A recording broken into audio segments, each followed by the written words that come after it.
vous écoutez rien du tout. Je crois que vous m'avez jamais vraiment écouté. Vous faites que poser les mêmes questions chaque semaine.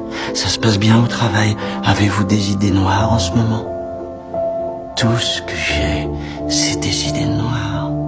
Mais vous écoutez pas de toute façon. Je disais que j'avais passé toute ma vie sans même savoir si j'existais réellement. Eh bien oui, j'existe. Salutations mes amis. Éloignons-nous de toute la propagande que véhiculent les médias d'Orient et d'Occident. Éloignons-nous de toutes les personnes qui essayent de jouer avec les religions pour détourner notre regard du vrai enjeu qui se passe au Moyen-Orient et surtout dans la bande de Gaza. Et pourquoi la bande de Gaza? Leur objectif est simple et clair, et je souligne sur ce mot, ils veulent vider Gaza de ses habitants pour récupérer le territoire de Gaza. Et cela, pourquoi? On va le comprendre. D'abord, vous avez tout l'Occident qui déploie une flotte navale énorme en Méditerranée, du jamais vu. Les Américains avec 3 porte-avions, dont le plus grand porte-avions du monde, l'USS Ford. Les Britanniques, les Italiens, les Français, les Allemands, ils ont tous positionné leurs forces navales là-bas. Et pour la première fois de l'histoire, vous avez les Chinois qui envoient une flotte de guerre en Méditerranée pour protéger la future route de la soie. Et vous allez comprendre pourquoi aussi. Donc, vous avez Israël, avant de bombarder la bande de Gaza, elle a réussi à mettre de son camp l'Arabie Saoudite, les Émirats, le Qatar. C'est pour cela que toutes ces personnes-là ne sont pas en train de bouger et de faire du bruit. D'accord? Et vous avez l'Égypte d'un autre côté, il y a 2 jours de cela au Parlement égyptien qui appelle le monde arabe à déclarer la guerre. Elle veut déclarer la guerre à Israël, mais toute seule, elle ne peut rien faire. Et vous allez comprendre aussi pourquoi. Donc, intéressons-nous à la mer Rouge et au canal de Suez. Et intéressons-nous à cette carte-là qui est très très importante. Vous avez ici le canal de Suez comme vous voyez ici et vous avez ici ce qu'on appelle le futur canal de Ben Gourion qui va passer par la bande de Gaza, qui va relier la Méditerranée à la mer Rouge via le détroit de Dakba et le golfe de Dakba ici à la ville d'Eilat. D'accord? Les Israéliens, le terrain, il est propice pour eux parce que c'est un terrain rocailleux. Ils vont construire 2 canaux, ce qui va étrangler le canal de Suez et va tuer le canal de Suez qui rapporte à l'Égypte plus de 10 millions d'euros. Le coût du canal des Israéliens, le forage a commencé, il a déjà commencé au sud, ici, depuis février, et personne n'en parle. Depuis février qu'on a commencé le forage ici. D'accord? Ils vont faire 2 canaux pour tuer le canal de Suez parce qu'il faut 15 jours au bateau pour traverser le canal de Suez. Ils attendent trop longtemps. Mais ici, les délais seront raccourcis et ça va permettre à Israël de relier l'Orient et l'Occident et ça va devenir le plus grand carrefour maritime du monde et ça va faire d'Israël un pays qui va contrôler toutes les compagnies maritimes mondiales. C'est comme l'histoire du golfe de Panama que contrôlent les États-Unis. C'est la même chose. D'accord? C'est pour ça qu'ils veulent vider le territoire qui se trouve ici, de Gaza, de tous ses habitants.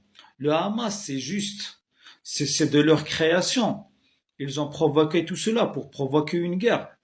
C'est tout. Les vrais enjeux de cela, c'est quoi? Il faudrait savoir que le canal en lui-même, c'est une idée qui date de 1969. Et pourquoi il s'appelle Ben Gourion? Parce que le le premier ministre Ben Gourion, c'est lui qui avait l'idée de faire cela. Donc, les enjeux, c'est le contrôle des compagnies maritimes, c'est étrangler le canal de Suez et tuer le canal de Suez, tuer la route de la soie et tuer l'hégémonie chinoise qui est en train de construire une route de la soie et ils ont peur de cela. Et s'ils récupèrent ce canal-là, et s'ils réussissent à faire ce projet-là, ils vont tuer toute la politique commerciale chinoise.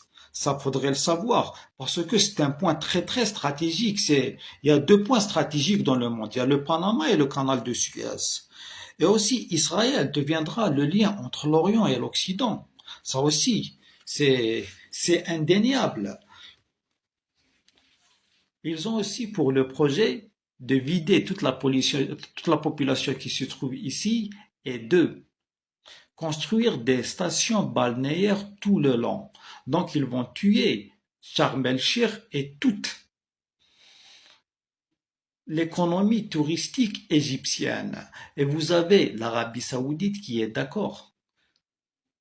Les Émirats qui sont d'accord. Il faudrait savoir que l'Égypte a donné à l'Arabie Saoudite 2 îles importantes qui se trouvent au sud de la mer Rouge, qui est cette mer-là, ici. La mer Rouge qui s'appelle les îles de Tira et de Sanafir. Donc, ils vont contrôler le sud et le nord de la mer Rouge. Parce que, qui dit Arabie Saoudite dit les États-Unis, il ne faut pas trop se casser la tête, les amis. Il faut être concret dans ses propos, même si l'Arabie Saoudite a rejoint le BRICS, mais ça reste l'hégémonie des Américains. D'accord? Donc voilà, eux, ils ont vu que les Chinois, ils ont une base à Djibouti et tout cela, c'est pour ça qu'ils sont en train d'accélérer les choses. Et c'est pour ça qu'ils sont... L'objectif, c'est pas l'Iran. L'objectif, c'est ça. Ils sont en train de détourner le regard du monde sur des questions religieuses, sur des propagandes à 2 balles, voilà. Mais l'objectif, le réel objectif, c'est ça. Et si Israël réussit ça, l'Occident va retrouver son hégémonie économique dans le monde. Vous savez, le commerce maritime, c'est la veine mondiale du commerce mondial. Tous les échanges commerciaux dans le monde se passent à travers les navires marchands. D'accord? Celui qui contrôle la mer contrôle le monde. Ça, on l'a bien dit. Tous les services secrets du monde entier savent ça, mais personne ne l'a dit, personne ne l'a déclaré, à part les Égyptiens qui ont peur pour le canal de Suez et qui appellent le monde arabe à la guerre.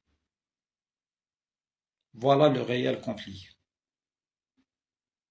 Qui va profiter de cela? Israël, l'Arabie Saoudite, les Émirats et le Qatar. Qui va souffrir de cela? L'Égypte, la Jordanie. Donc voilà. Salutations et merci à vous.